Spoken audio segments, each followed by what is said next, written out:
blooming? Yeah. Spring.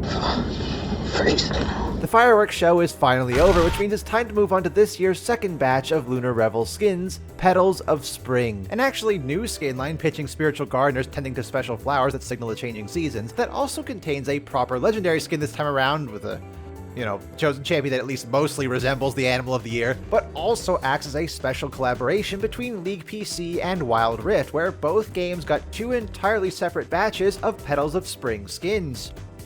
2 games, 13 skins, Yone's third legendary on Wild Rift, mind you, and still, you'll never guess who got left out again. Are you serious? That being said, it is pretty clear Riot has some major confidence in this skin line's success, considering said collaboration, the sheer amount of marketing they received, all while having the gall to be bundled alongside our newest mythic scam. And yeah, I certainly have some choice words for Lauren Solio over here, but I suppose we should first start with Petals of Spring Yasuo. So I mean, not that I was really a fan of the Ari Yasuo forced ship at all, but Make up your mind or something! the wind wall is what sticks out the most to me on this one, representing it as galing winds betwixt 2 trees. It at least is something interesting that he hasn't seen before, cause yeah, a decorative flower-themed Asian festival skin for Yasuo has not only been done before, but kinda strips any uniqueness this skin would have had otherwise. Also, Werehorse. Rose Quartz is the best chroma, 6 out of 10. Petals of Spring Jace. Look guys, look! Jace didn't forget the horse, it's in his hammer. At least I think that's supposed to be a hammer. That's a good segue because this skin is simultaneously the most confused, but also most thematically cohesive out of the whole lot. Besides Lilia, of course, this is the only Petals of Spring skin that makes any kind of attempt to really weave the whole gardener aspect into it, seen right here by his Q-slam growing a little tree in its place.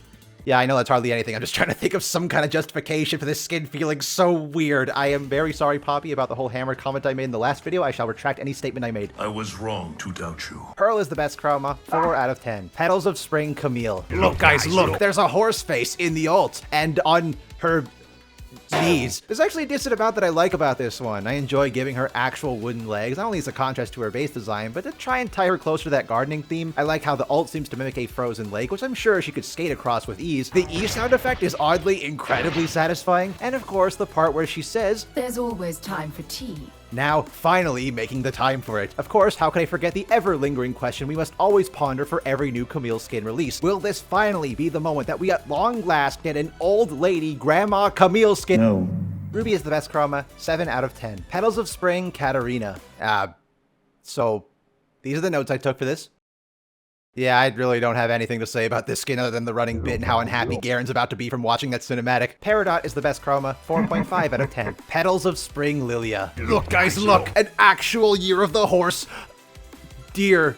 Close enough. Well, I mean, kind of. Considering that Flowers of Spring is built around the care and protection of a flowery garden, much like Lilia's base lore, I do have the sneaking suspicion that this entire skin line was built around her, which would then also explain why she's the only one shared between both PC and mobile, though oddly enough, they're not really the same skin. I do overall think that the general design of the PC version is better. The splash art, the outfit, the antlers, which I'm not biased at all in that aspect, what do you mean? And League of course gets the benefit with having more disk space to be able to double the number of voice lines. However, comparing the two from a technical perspective, We was robbed! we got 1 auto attack, much like base Lilia, but Wild Rift got 3, including 1 for a crit. There's more animation follow through in pretty much everything, especially on the Q and ult. There's more visual flair on the home guard, greater color contrast between the base and ascended forms, and where League just randomly recycles Lilia's base E animation, Wild Rift gets 2 depending on how far she is from the bowling ball's initial starting point. Seeing all the additional animation quality that went into Wild Rift's version when League is still struggling to break away from the legendary skins of last year, it makes me think,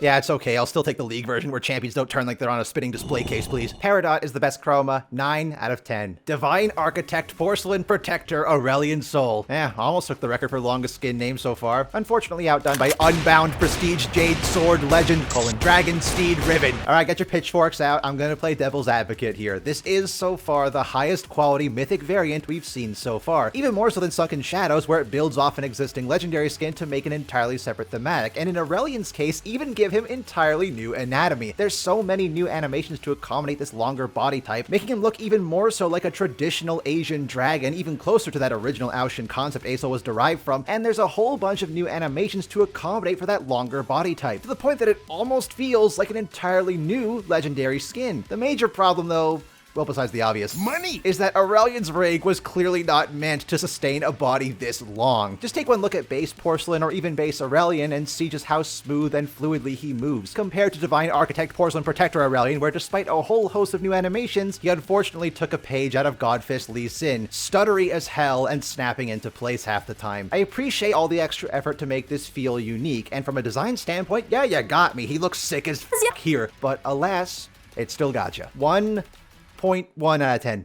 Failure. In the end, Petals of Spring gets a 7 out of 10 from me. I certainly do enjoy these more than what we got with Firecracker, mainly because they are actually something new for these champions.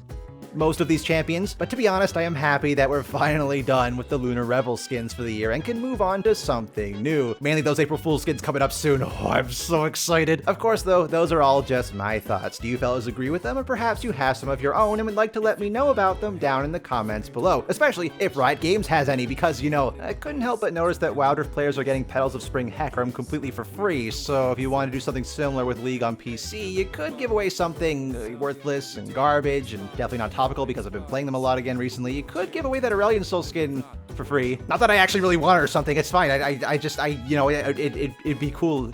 It'd be cool if you did that.